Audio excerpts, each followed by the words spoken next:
الفيديوهات انتشارا على اليوتيوب، ولا شك أن الكثير منكم شاهدوه، هو تعرض السفير الإسرائيلي في دبلن لهجوم حاد من قبل النائب في لجنة الخارجية والأمن في البرلمان الإيرلندي واسمه ريتشارد باريت، وهذا هو الفيديو.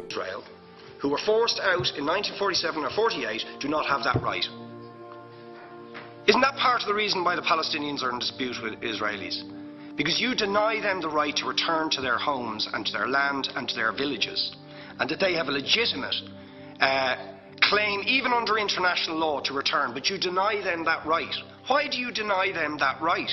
And why do you give that right to other people who have no connection whatsoever with the land, whether you call it Israel or whether you call it Palestine?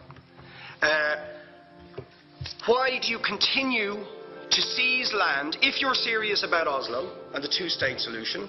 Why do you continue to seize land, which under that agreement is land designated to be Palestinian land?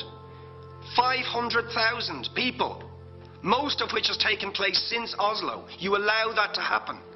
Why do you allow it to happen if you're serious about giving this land to the Palestinians? It's absolutely extraordinary. And it just, you must, are you not just taking us, Ambassador, for idiots? That you can say with a straight face, we're serious about peace, but while we're serious about peace, we're going to seize Palestinian land.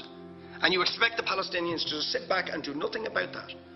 And the world to accept that that is an acceptable way to behave. And you asked earlier on, what could we have some constructive solutions?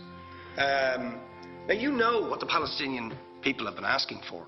Far less even than some people would ask for. Because I believe the whole apartheid system should be dismantled. But what they've asked for is to lift the siege of Gaza. Just to lift the siege of Gaza. Let them have an airport. Let them have ports.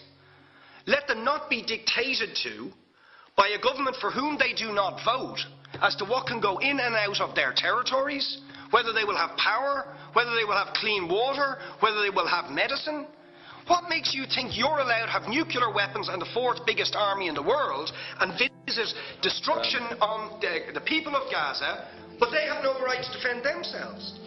They have no territorial sovereignty over that land. Would you ask questions, please? How do you justify that? Yeah. All right. How do you justify those double standards? And very lastly, Ambassador, people like Bishop Tutu, Nelson Mandela, and I would certainly describe your state as an apartheid state, with different laws for people depending on their race or religion. Now, isn't that just the case that, for example, at checkpoints going into the West Bank, there's a channel if you're Israeli or European, and there's a channel if you're Arab. Just because you're Arab. If you came into Dáil Éireann and they stopped you and said, are you Jewish?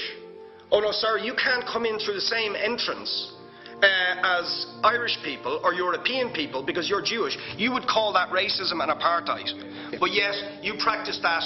You practice that with your checkpoints and your military barriers and your apartheid wall. How can you justify that? All right, thank you.